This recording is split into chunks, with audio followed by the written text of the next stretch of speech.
I saw it as a matter of convenience, and it was allowed. Others had done it, according to the State Department, which recently said Secretary Kerry was the first Secretary of State to rely primarily on a state.gov email account. And when I got there, I wanted to just use one device for both personal and work emails instead of two. There is no time like the political silly season we are in at the moment to not only dredge up the issues that Americans will need to care about, but at the same time see if you can bury the important matters with those that have been roundly discounted as useless, seeking to use that latest shiny bauble to distract those pesky low IQ voters. Welcome once again, if you will, to the War on Women. Let us dig into the arena, get back to work. Welcome the founder and president of the polling company Inc. WomanTrend, also Republican strategist, Kellyanne Conway joins us. Kellyanne, good to see you again. It's great to be with you, Ed. Hi. Hi, Kellyanne. Well, here we go. In a Twitter burst this week, Hillary Clinton slams the GOP for working against women. Here we go. The war on women is back on. Kellyanne, just out of curiosity's sake, do you feel as if that you are the victim of a war on women at the present time? I don't feel a victim of anything, Ed. Actually, I think it's never been a better time to be a woman in this country. But it's going to be a tough time to be Hillary Clinton running for president. Those tweets were very negative. She did really part and parcel of what she was last week, reading prepared notes from a binder and still flubbing her lines. A woman racked with self-doubt, it seemed to me. And really the opposite of what most female voters like in their candidates: transparency and openness, honesty and integrity, and really that connective tissue, that relatability that I don't think Mrs. Clinton, who makes $300 grand for a 30-minute speech, has in common with most women. Look, the war on women died in 2014. All of these candidates doubling down on abortion and contraception and throwing in minimum wage and pay equity for a good measure lost, and they alienated a lot of male voters.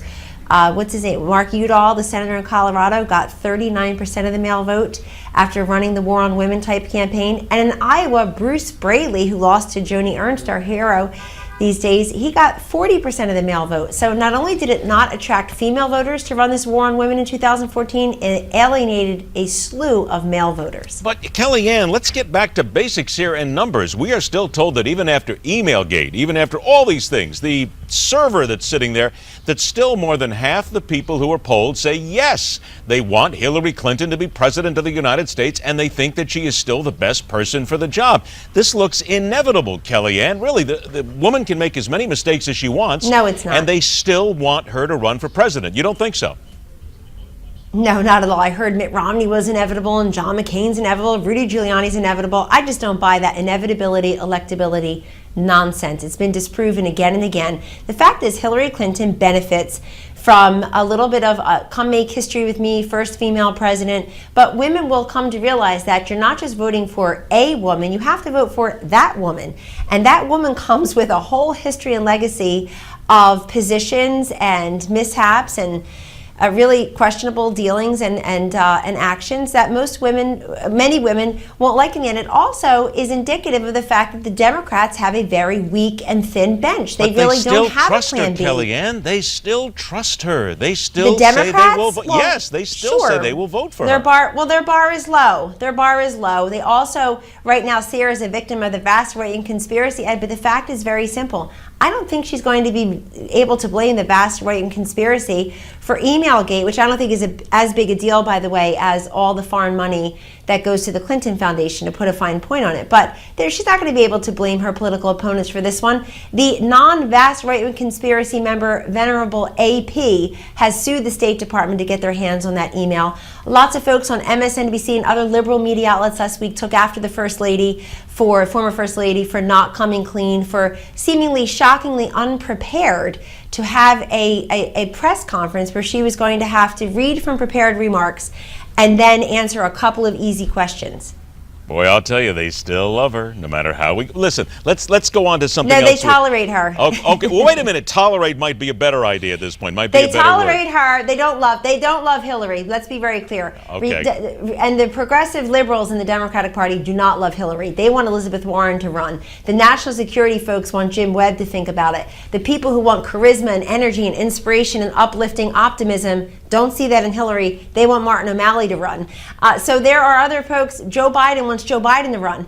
So I No, think they tolerate Hillary, Kellyanne, and they please, love Bill no, Clinton. stop, please, no, Joe Biden, please, it's come okay. on, Uncle Joe is entertaining. Well, He's that's just it. entertaining, Ed. We You're don't a need TV entertaining host. at this point, Kellyanne. We've had too much entertainment already. You want Joe Biden to run. You're a TV host. This will be great for your ratings. I just want Joe Biden to run and have him sit here and answer questions for 5 minutes. That's all I want. Give me 5 minutes with Joe Biden. The jokes will stop right away real fast. Hey, on this war on women, though, wouldn't you agree, though, as a strategist, that it simply was not a great idea for the Republican Party to have a gathering at the Capitol complex, really, that was entitled War No More? Because already the New York Times, the Washington Post have jumped on it and said, wait a minute, war no more? I guess it means there was a war at one point, as the Democrats allege. It's all just, I understand it's all just positioning, but it was, don't you think it was the wrong thing to do to keep hitting away at the war when you say there is no such thing? No, there was one, meaning there was a so-called phony, cynical title, War on Women, but there is no more because we defeated it in 2014. These candidates that talked about contraception, abortion, got it bitten back at them. Why? Because what do women do every week? Do they fill up the grocery cart and the gas tank, or do they get an abortion? What do they do every month? Do they pay the mortgage and the rent, or the tuition voucher, or the student loan voucher, or do they get an abortion? So a lot of women in this country said, excuse me, I may care about those issues, but can you talk about anything else? What about jobs and the economy? What about this crazy conundrum called Obamacare that seems so unfairly applied, particularly to America's working women? What about education and the Common Core? So the Democrats sounded like one-note Johnnies. They become an incredibly radical pro-abortion party. You can't name for me 5 prominent pro-life Democratic women in this country. You can't. Your viewers can't. They're all gone. They've been purged from the party along with the Blue Dog Democrats, the Boll Weevil Democrats, the conservative Democrats. They simply don't exist.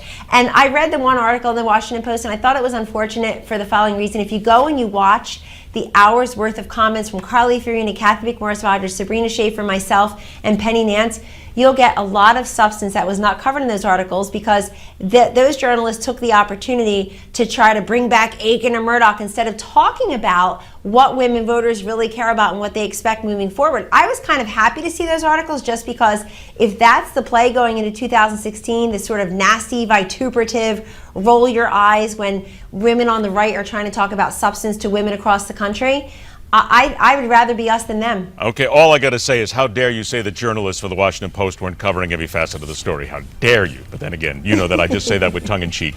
Kellyanne Conway, always a pleasure to have you on the show. Thanks so much. We'll talk again soon. Thank you. All right, take care. Hey, ask anyone who's ever investigated a murder case before, and they'll tell you there's no such thing as a coincidence, especially in cases involving people like a multi-billionaire who got off easy once, but may not be able to miss the blade a second time. That's next, right here on MidPoint.